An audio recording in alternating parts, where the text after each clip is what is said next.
Good evening, everybody. Let me welcome you for this most interesting session on capital budgeting. So, guys, there are two types of needs as far as any business is concerned. One is short term funding needs, and another is long term funding needs.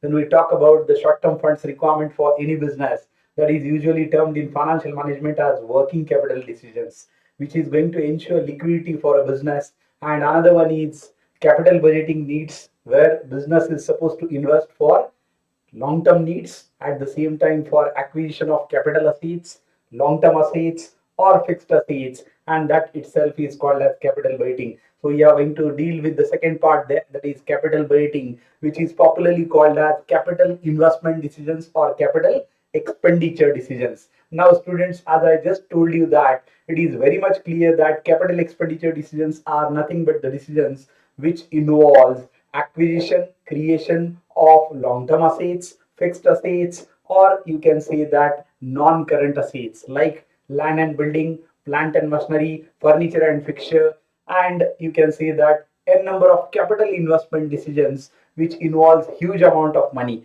And at the same time, these decisions are very important for any business because these decisions impact on profitability of the business for present as well as for the future. Because purchasing any plant and machinery, land and building, furniture and fixture, or any kind of capital expenditure is going to have long-term impact on any business profitability. And that is how these decisions are very important. And at the same time, these decisions are irreversible in nature, because once you take such decisions, as you involve huge amount of funds here, so such decisions cannot be reversed back easily, and it can incur huge losses for the business. That is how capital budgeting decisions are very important for a business. These decisions, you can say, at the same time, non-recurring in nature. Non-recurring means business always not going to purchase land and building, plant and machinery, furniture and fixture. So such kind of decisions are capital budgeting decisions there. So I told you two things. One is short-term needs of a business, which are called as working capital decisions, which will be seen in future. So it is called as working capital management when we talk about short-term needs of a business. And if we talk about the long-term needs of a business, then that is called as capital budgeting decisions, which we are seeing right now. So it is long-term funding needs of a business. Now short-term funding needs are going to ensure liquidity for a business, and long-term funding needs are going to ensure profitability for a business. So this is basically called as a trade-off between liquidity versus profitability. So a business has to manage both the things very properly.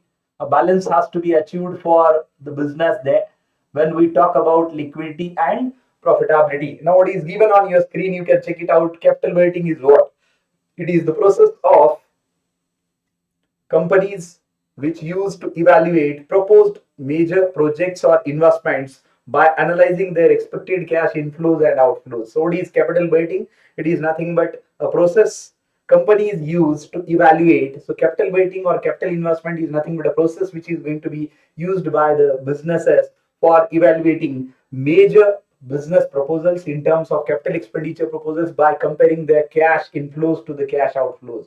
Now, cash outflows are nothing but, my dear, it is investment for a project, for purchasing land and building, plant and machinery, furniture and fixture. So that is nothing but called as initial investment or cash outflow. Along with that, obviously, we are anticipating certain profits in terms of cash flows there from such project. Now, these inflows are compared with the outflows, and obviously, we are going to decide that whether to choose a particular project or not. So this is all about the definition of capital budgeting given here. Now next is what given. Capital investment involves basically a cash outflow in the immediate future.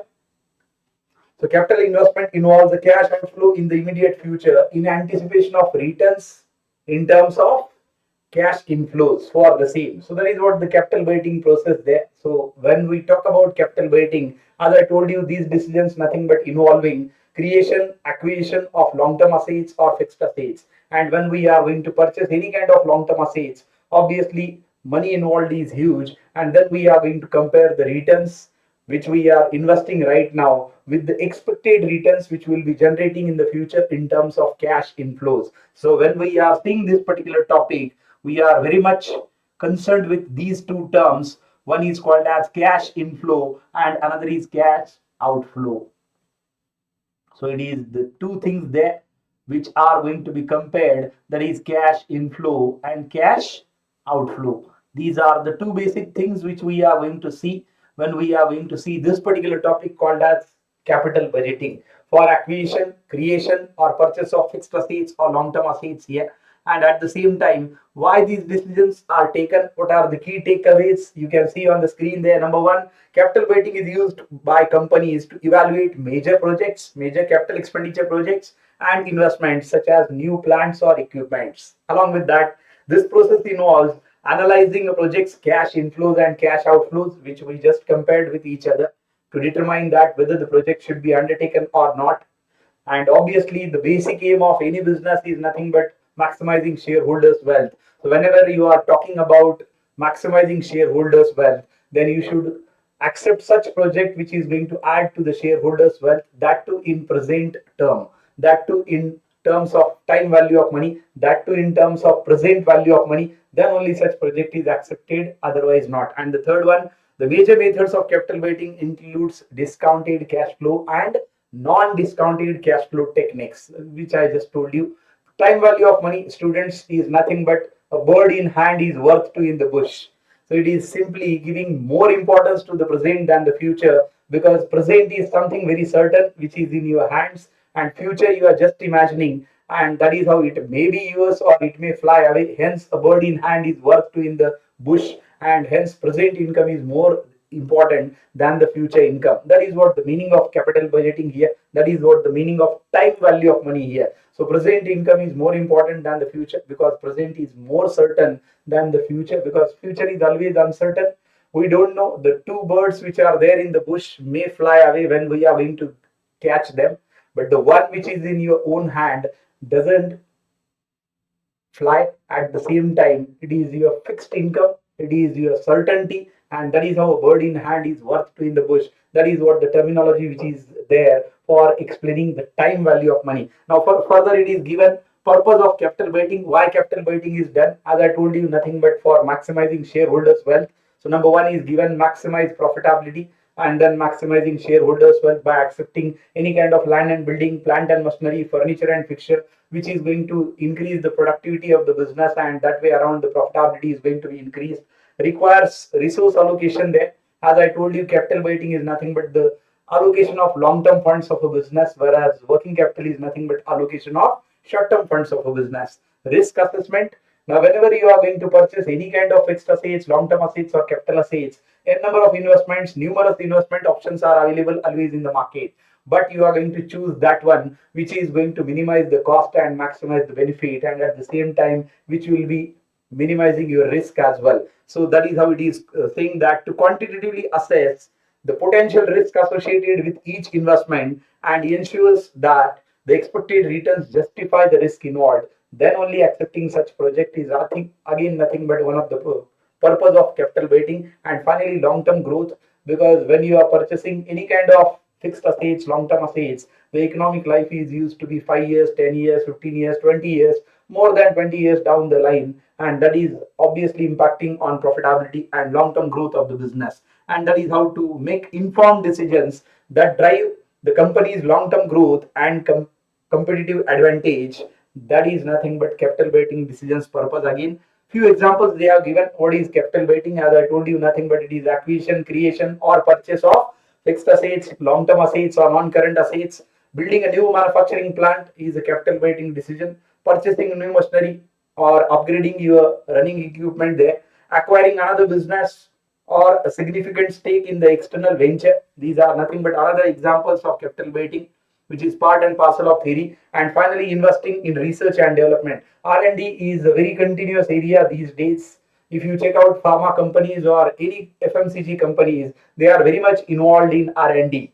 Let's say Maggie, let's say Cadbury, let's say any pharma company which is making any kind of, say, medicine there, they are always in the process of making research and development so that the life of the people can be made so convenient, and they should get good medicines so that they can be out of any diseases there. At the same time, Cadbury's, Maggie's, these are the FMCG products which is going to make different changes into their product time and again, so that it will be customized to the needs of the customer must enjoy the product, and at the same time company should be always in the term of market leader, or at the place of market leader. That is nothing but again research and development there.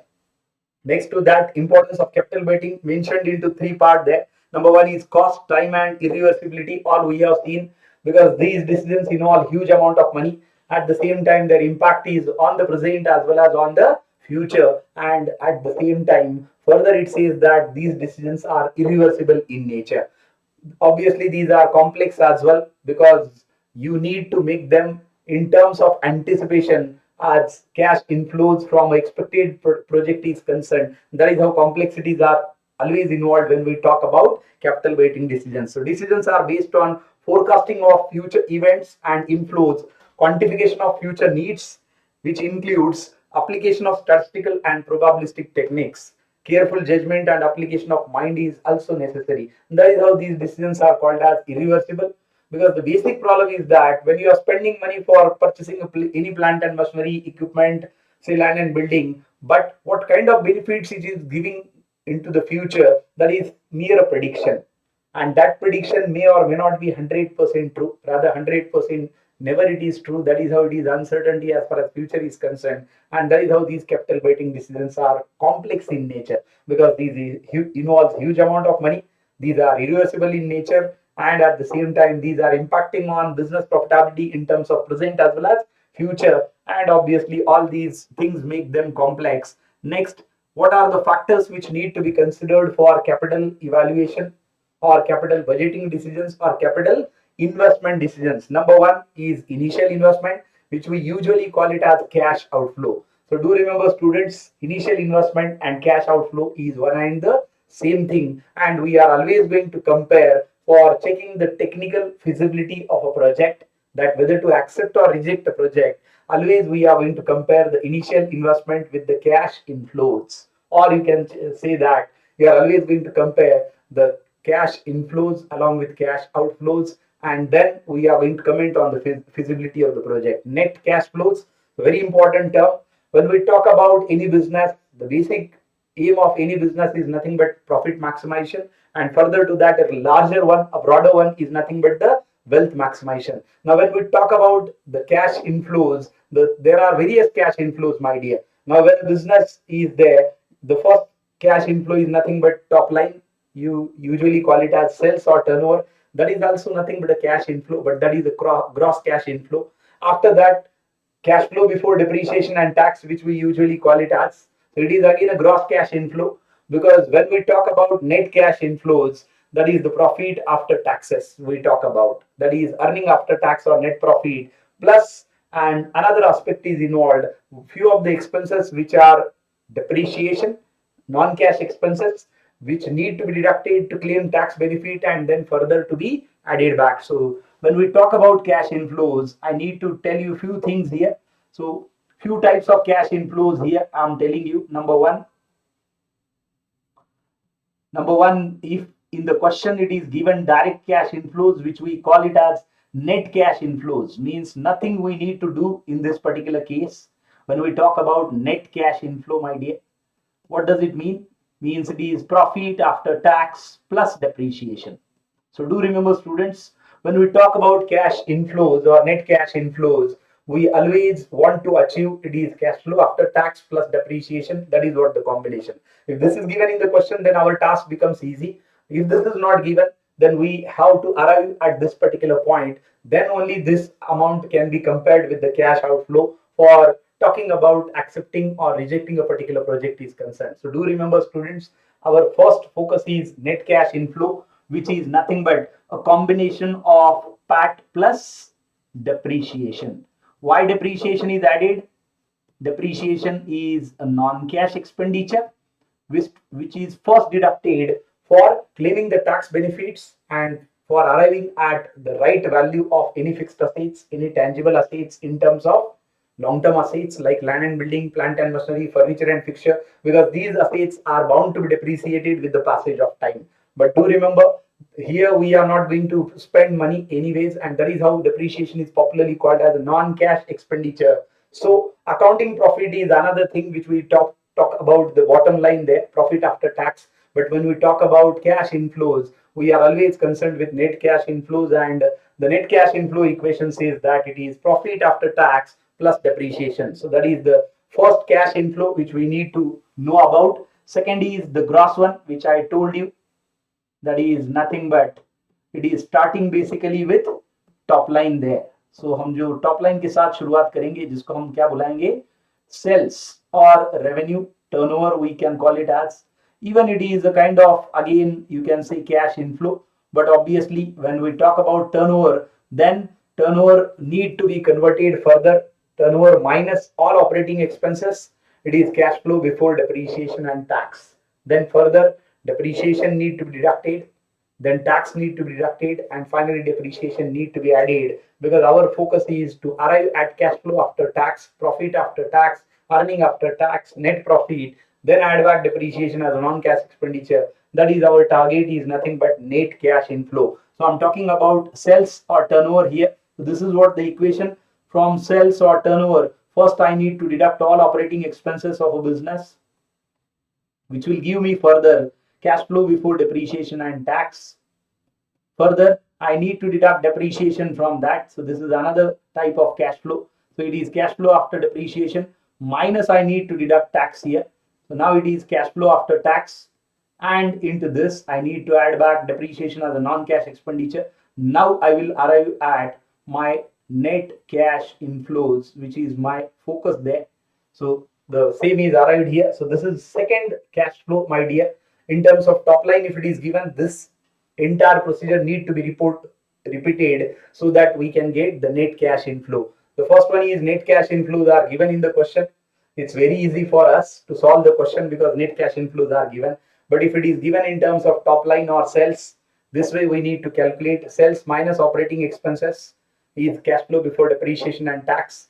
Further, obviously we need to deduct depreciation first, then cash flow after depreciation, then tax to be deducted at whatever 25%, 30% corporate tax rate in India, which is right now. Then cash flow after tax plus depreciation need to be added. So this is cash flow number 2. Third cash inflow is in terms of cash flow before depreciation and tax, that is CFBDT we call it as.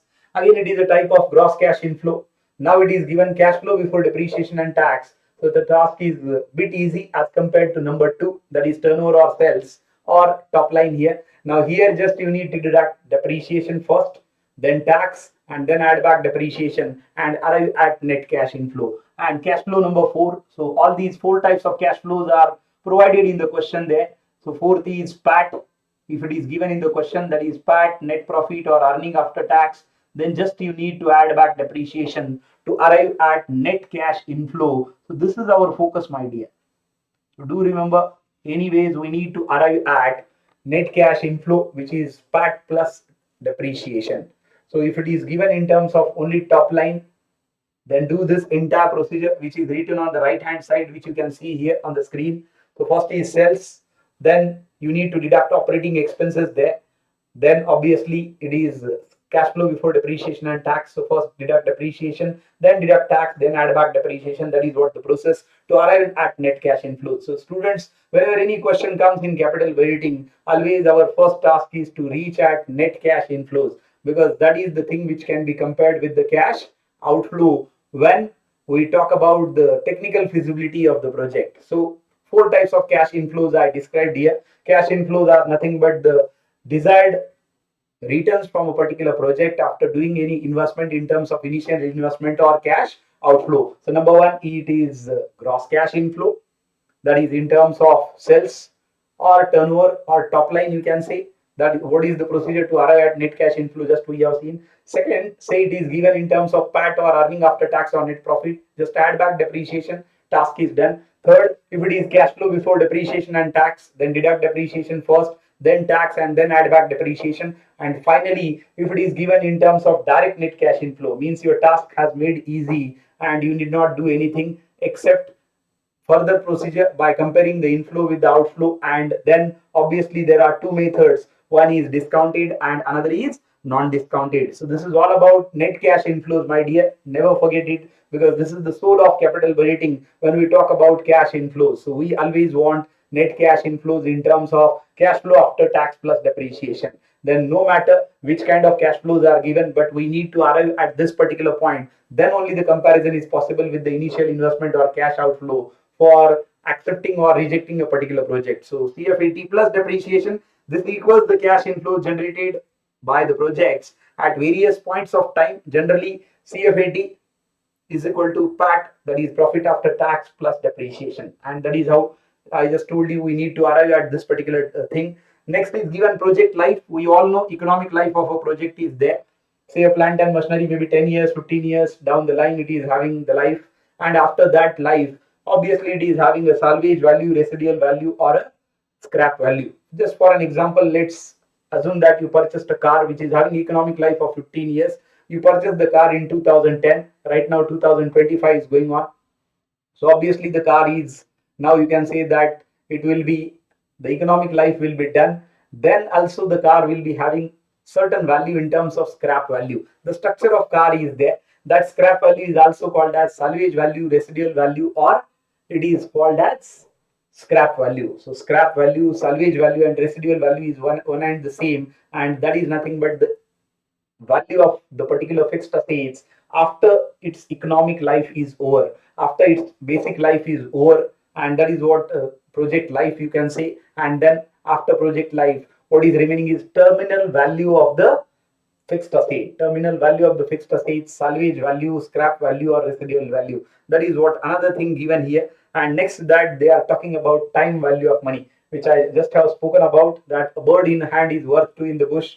Simply present income is more important than the future income, more certain than the future income, because present is certain, future is uncertain. At the same time, to understand this, rupees 1000 in 2015 and rupees 1000 in 2025, note is same, currency is same, but the purchasing power is not the same, because you could have purchased in 1000 so many things in 2015, because 2015 1000 rupees and 2025,000 rupees cannot have the same purchasing power. It is just because of inflation, my dear. So do remember, with the passage of time, the value of currency, the purchasing power of currency is bound to be reduced. So that is nothing but the concept of time value of money. And at the same time, when we are comparing any inflows with the outflows, we need to arrive at one parameter, that the cash outflow should be compared with cash inflow, but in present terms. Now we all know that when we are purchasing a plant and machinery, say for 10 years, so it is going to give it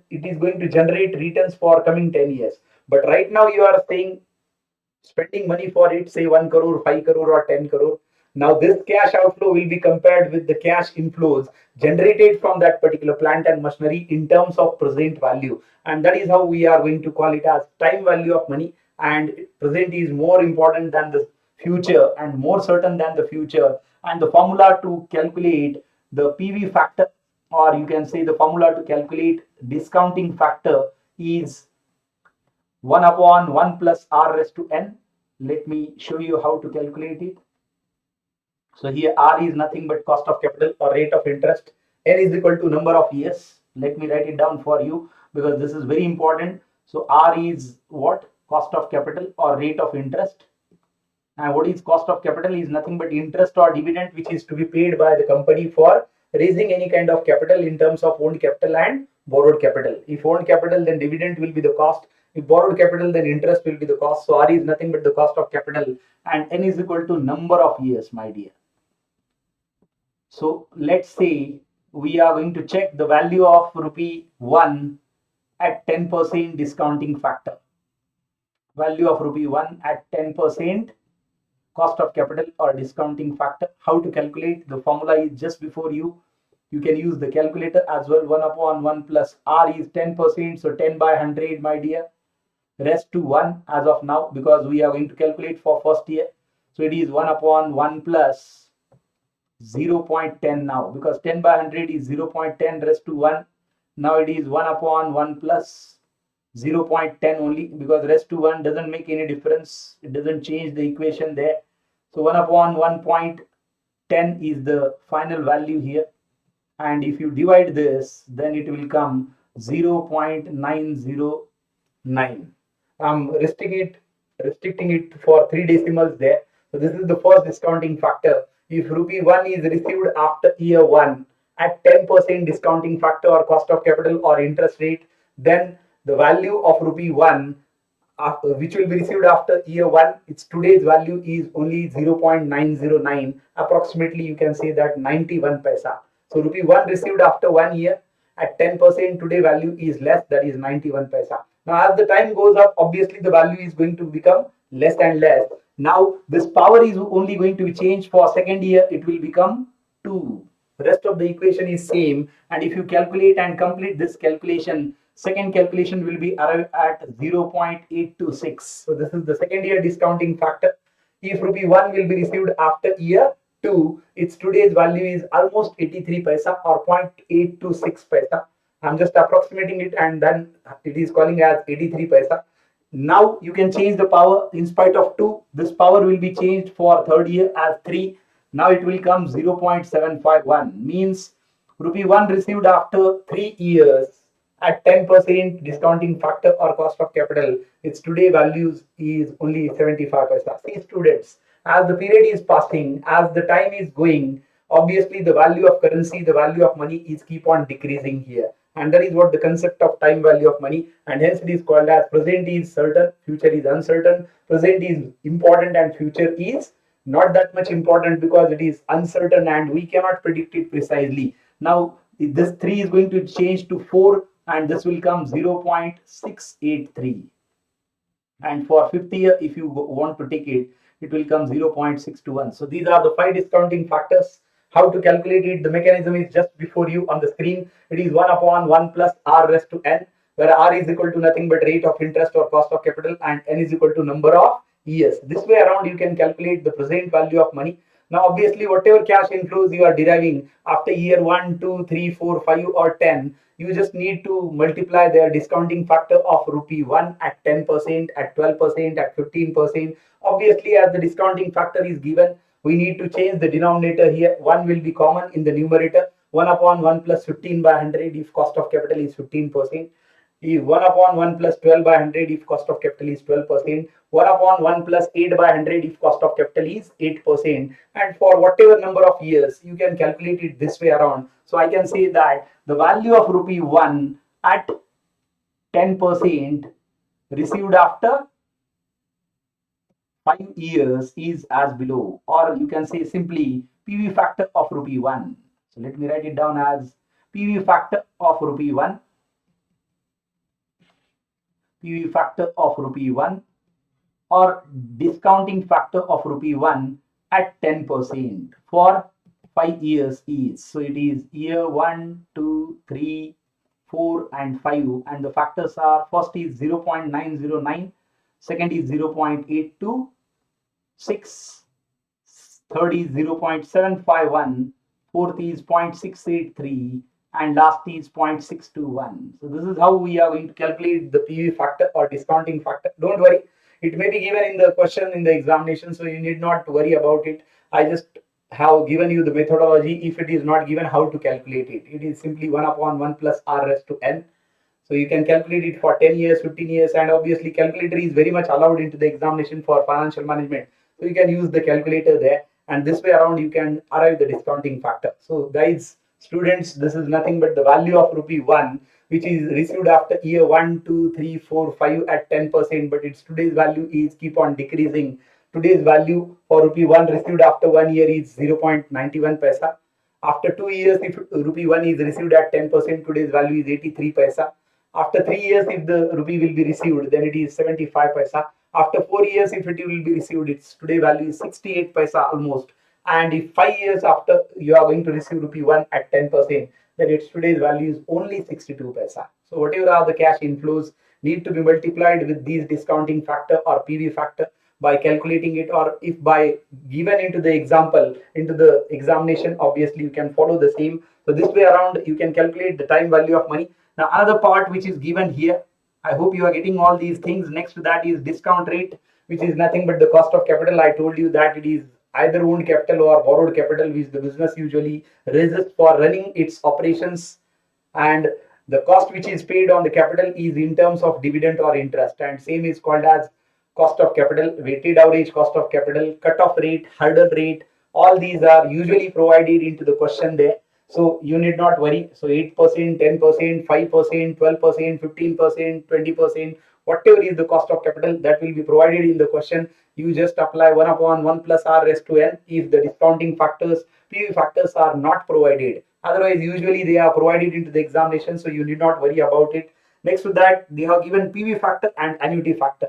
Now let me tell you, the cash inflows can be same for the coming 5 years, 10 years, means the amount will be same. Let's say it is annuity. If the business is receiving same amount of cash flow, constant amount of cash flows for a number of years or for the entire life of the project, then it is called as annuity. Let's say that you are investing rupees 1 crore and the particular machine is having a economic life of 15 years, which is going to give you every month 15 lakh, every year, sorry, 15 lakh for next 15 years. So you have invested 1 crore, but you are getting 15 lakh per annum every year for next 15 years. So how much is the investment, my dear? I just told you it is 1 crore is the investment, whereas it is going to generate for you 15 lakh per annum uniformly for next 15 years, which is the economic life of the project. So every year you are going to get 15 lakh in terms of cash inflow, and the same cash inflow will be repeated for coming 15 years. This is called as, my dear, annuity. So annuity is nothing but when the similar sum of money, same amount of money, constant of money which is paid or received, that is called as annuity. LIC premium is annuity. FD interest is annuity. So all these are nothing but the annuity because it is the same amount which is paid or received. Say rent as well is annuity usually for at least agreement period of 11 months or 12 months. It may change maybe in the next agreement, but till for 11 months, if once rent agreement is made, that is again annuity. So annuity is nothing but, my dear, the same amount of money which is received at the end of specific period of time, say usually here a year, and cash inflows cannot be annuity, that every year it is different. Let's say that same product, 1 crore is the investment, but you are going to get different cash inflow. First year say 20 lakh, second year 15 lakh, third year 12 lakh, fourth year 8 lakh. Now here cash inflows are changing. Those are not annuity, those are not constant. So two types of cash inflows you can get. Either they will be annuity or they will be differential cash inflows, which is talking about here on the screen. So in case of uniform cash flows during the project life, that is called as annuity factor. And second, in case of differential cash flows during the project life, which is again obviously different cash inflows from year to year. So do remember, students, these are the two types of cash inflows. Let's go ahead and see what is given here. Now we need to check out with the techniques which are very important. So two type of techniques are there. One is discounted cash flow techniques and another is non-discounted cash flow techniques. Now students, as I told you, discounted cash flow techniques is the most practical one. Why? Because it considers time value of money, because it says that 1000 rupees in 2015 and 1000 rupees in 2025 cannot be having the same purchasing power. Though the currency is same, though the denomination is same, but purchasing power is different. Same way, 1000 rupees in 2024 and 1000 rupees in 2025 cannot have the same purchasing power. Maybe 2024 it was having better purchasing power, more purchasing power as compared to 2005 in general terms there. And this is going to be considered when you are evaluating project by discounted cash flow techniques with the help of time value of money or present value of money. So what is the basic difference between discounted and non-discounted? That discounted incorporates, considers time value of money, and at the same time it is clearly telling you that in present terms whether the project is feasible and it is acceptable or not by comparing the outflows or initial investment with the inflow, or if it is not feasible there. So that is nothing but all about discounted versus non-discounted. Non-discounted never considers time value of money. Non-discounted says that 1000 rupees in 2015, 1000 rupees in 2025 is having the same purchasing power, which is not practical and which is not the reality there. So non-discounted cash flow techniques are not utilized in industries there, not to be utilized in industry for evaluating the projects there, capital expenditure projects for long-term projects. Why? Because it is impractical. As in this case, time value of money is not incorporated, not considered, because it is going to consider rupee 1 today and rupee 1 after year is having one and the same purchasing power, which is not possible there. That is how we need to consider time value of money, my dear. So we are having two type of techniques. One is discounted and another is non-discounted. So discounted is always going to check out the time value of money may it be received for 1 year, 2 year, 3 year, 4 year, 5 year. It is always interested in finding out its current value or present value with the help of discounting factors provided into the question, or if it is not given, then it is 1 upon 1 plus r raised to n. That is another way to find out all these discounting factors there. And non-discounted cash flow techniques are impractical. Those are not going to consider the time value of money, and that is what the difference between discounted and non-discounted. Let me chalk out the final difference here, which is boldly given here. The main difference between discounted factor or discounted cash flows and non-discounted cash flow lies in consideration of time value of money, and the formula is given here, which you can check out. Formula for calculating DF, that is discounting factor or present value factor, is 1 upon 1 plus r raised to n. But I have already shown this formula to you and even told you how to calculate at 10%. So you can change the percentage here. You can take 12%, 8%, 15%, whatever is given in the question. And if it is not mentioned in terms of discounting factor and PV factor for your perusal into the examination, obviously you can do the same on your own and you can finish the example there. So this is how the techniques are going to be approach there. So let's see the technique. Very important and good techniques, absolutely, for checking the technical feasibility of the project. So technique number one is given in terms of capital budgeting techniques, and that is non-discounted cash flow techniques. And when we talk about non-discounted cash flow techniques, do remember students, just I told you, non-discounted cash flow technique doesn't consider time value of money. So non-discounted cash flow technique says that rupee 1000 today and rupee 1000 after 1 year will be one and the same. So practically not adopted in industry, but in example, if it is coming into the exam, we are supposed to solve it. And as I told you, two types of questions are there. When cash inflows are constant and similar, which is called as annuities, which will be received for the entire lifetime of the project there. And when cash inflows are differential, so these two are given. So what is payback period here, my dear? Payback period is nothing but the time period within which your initial investment is recovered. So this is the first technique under non-discounted cash flow technique, which says that payback period, and it says that the time period within which initial investment is recovered. So obviously it is going to just see that when your money which has been invested for any time of long-term project or any term of long-term project is invested, when it is going to be received back. So that is what payback period. The simple formula is given here. Payback period is equal to initial investment divided by annual cash inflow. Obviously students, do remember, when we talk about cash inflow, our last aim, our core aim is nothing but to arrive at net cash inflow, which is basically PAT plus depreciation, basically earning after tax plus depreciation, net profit plus depreciation. That we can consider as annual cash inflow or net cash inflow. So this is the formula for payback period is given, but there are two situations in payback. Now you can check out the procedure here. It is given very simple procedure to calculate payback period. Determine the total outflow of the project, which is given in the question there, which is called as initial investment. Determine the net cash inflow of each year, which I just talked about, that is cash flow after tax plus depreciation. Third, determining the cumulative net cash flows at the end of every year. That is, cumulative is nothing but the cumulative frequencies you might have seen, students. It is 1, then 1 plus 2, then 1 plus 2 plus 3, then 1 plus 2 plus 3 plus 4, then 1 plus 2 plus 3 plus 4 plus 5. So that way around cumulative frequencies are calculated. Same way we are supposed to calculate the cumulative cash flows to arrive at payback period. We'll just do the example so there won't be any doubt. Don't worry at all. And then determine the year in which cumulative net cash inflows are exceeding your cash outflow or initial investment. Now there are two types of payback period calculation here. In case of annuity or uniform cash inflows or net annual cash inflows are given. So payback period is a simple thing, initial investment divided by annual cash inflow. Just for an example, let's say that you are investing 10 lakh rupees for plant and machinery, which is having an economic life of 10 years. So 10 lakh rupees is the cost, 10 years is the economic life, and the machinery is going to generate the net cash inflows for next 10 years as rupees 2 lakh each. So example is 10 lakh is your initial investment, 2 lakh is your net cash inflow every year.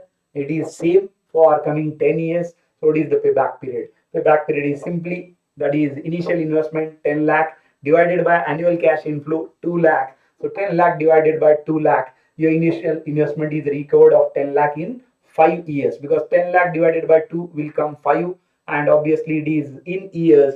So 5 years is the payback period. When it is given in terms of constant amount annuity, then payback can be calculated by this formula. There is another formula for differential cash flow that we are going to check out with the example here, my dear. Let's see the example which is given here.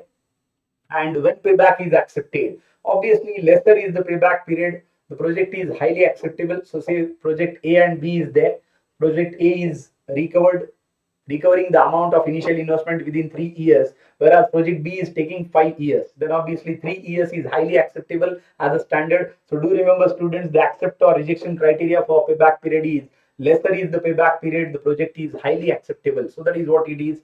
So a project whose payback period is lesser should be accepted. And it is further says that payback period is usually a count of liquidity, because it is going to see that how your money is going to be recovered quite soon. So it is not at all banging on profitability there. So another paragraph says that the payback period can also be used in case of mutually exclusive projects.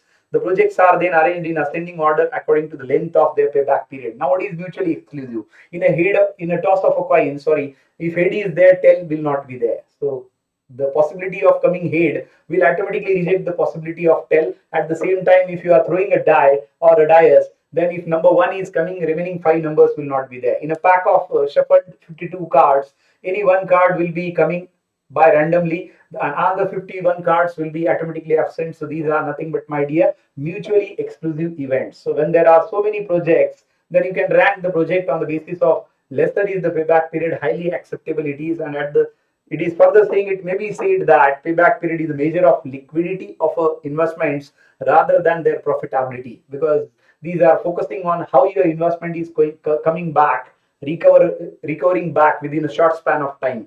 It should more appropriate be treated as a constraint to be satisfied rather than profitability measure to be maximized. So that is what all about payback there. Let's see a quick example for payback period here. Now see, students, first example we are seeing, please pay attention, it is very easy, not at all difficult. So two projects are there.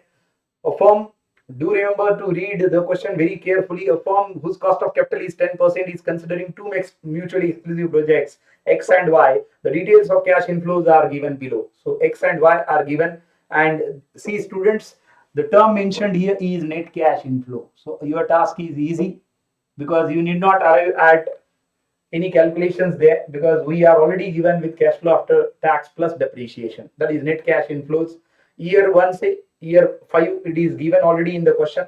Project X costing 70,000, project Y is also costing 70,000. Now you can check out a difference. Project X, the cash flows are similar for all 5 years. It is 30,000 per annum, but for all 5 years, so it is an annuity. Whereas project Y is not an annuity, because first year it is 50,000 as far as cash inflows are concerned. Second year it is 40, then 20, 10 and 10. So differential cash inflows are there. So we are having obviously both the examples to be calculated. So let's calculate payback period, my dear. And then they are asking payback period and remaining methods as well. As of now, we'll solve payback period. We have been given with net cash inflow, so we need not calculate anything there. Directly we can go for the payback. For project X, obviously we can use the equation of annuity there, and for project Y we cannot use that equation. So it is number one, payback period. So let me solve here.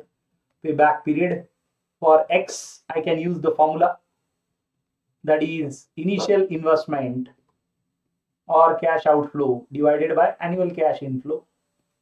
So it is initial investment divided by annual cash inflow. That is the payback period for project X, because it is annuity. When cash inflows are annuity, students, then only this formula can be used. If it is not an annuity in project Y, it cannot be utilized. There we are having another formula that will also check. So your initial investment for project X and Y for both of them is 70,000. So that is your initial investment, or that is, you can say, your cash outflow, and annual cash inflow is 30,000 per annum. You can check out in the question given here.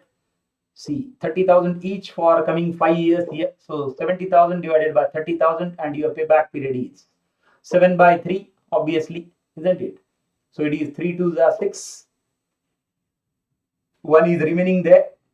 Then obviously it will become 0 because all 3 zeros, let's. So it is 2.33 years. And as after decimal, obviously it is months. So what I can do a trick is 2 years, and now this 0.33 into, I can do conversion into months. So any decimal into payback period is obviously a month. So 0.33 into 12, how much it is coming? So it is 2 years, and 12 3s are 36, it's 6, 12 3s are 36 plus 6, it is 42, and it is 4.26. So I can say that it is approximately 2 years and 4 months. If the decimal is coming 5 or more than 5, then in spite of 4 months, you can write down 5 months. But as of now, it is 2. And though we are going to avoid that 6, but it will become 4.3. 4.3, then 3 is not more than 5. So your answer for X is 2 years and 4 months. This is how payback is calculated when cash inflows are not constant and similar, when those are not annuities. Now let's go for Y. For Y, we are having another equation. So for payback period of Y, how to calculate it? Now the cash inflows are not annuity. So payback period, what is the formula? The formula given here, you can check out. The formula is saying that the first one, it is, yes, this is the formula. The year after which your initial investment is recovered. II is for initial investment. Students, do remember this double I is nothing but initial investment. So the formula says that the year after which your initial investment is recovered. Now here, students, an easy way to calculate payback period is, first you need to calculate cumulative cash flows. So let's calculate cumulative cash flows. Here itself can be done, I believe, in the question itself. So let's calculate cumulative cash flow. Yes, so here we can do. So for first year, 50,000, as I told you, it is 1, then 1 plus 2, 50 plus 40, it is 90. Then 1 plus 2 plus 3, 90 plus 20, it is 110. But students, do remember, how much we need to recover is only 70,000. So we need not go ahead. Once we recovered 70,000, we can stop. So here 70,000 is recovered in between first and second year, because it is 50 and 90. After 90, it is 110, which is more than the actual investment, initial investment there. So you are recovering 70,000 after year 1, but before year 2, because after 2 years, the cash inflows total is coming 90,000, which is exceeding your initial investment. So the formula says that the year after which initial investment is recovered, so it is year 1, which is recovered. After year 1, we are going to recover. After year 2, you cannot say, because after year 2, it is exceeding the initial investment, because recovery is 70,000 and you are getting 90,000. So the formula says the year after which initial investment is recovered. So it is year 1. Let me write it down here for your reference. 1 year plus how much is recovered after 1 year? It is 50,000, and how much to be recovered is 70,000. So remaining amount to be recovered is obviously the initial investment minus amount recovered. So 70 minus 50, and obviously after first year you need to take the cash inflow from the second year now. So second year cash inflow is 40,000. Net cash inflow we want. So it is 40,000, and then equation is 1 year plus, it is 20,000 divided by 40,000, because you wanted to recover 70,000, but recovered in first year is only 50,000. So the formula says that the year after which initial investment is recovered, which you can see here, the year after which initial investment is recovered plus remaining amount to be recovered for completing initial investment. So after first year you recovered 50,000. After second year it is exceeding. So the year after which initial investment is recovered is first. After first year 50 is recovered, but to be recovered is 70. So remaining amount to be recovered is 70 minus 50, and that should be taken from your next year cash inflow, that is second year cash inflow, which is 40,000. So that is how I have done. This way around you can check it out here.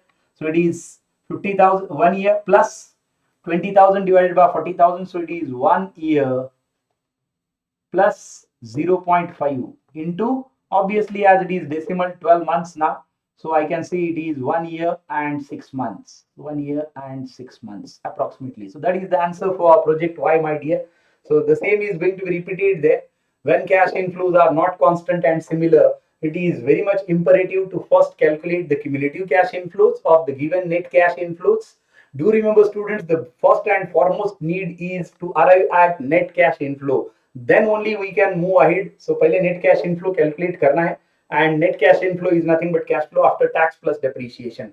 Along with that, we need to calculate cumulative of the same, and then we are going to put this particular equation that the year after which initial investment is recovered plus remaining amount to be recovered for completion of payback period divided by the next year cash inflow from which above amount is taken. So here 50,000 is recovered after year 1, but we wanted to recover 70,000. So the year after which initial investment is recovered is 1 year.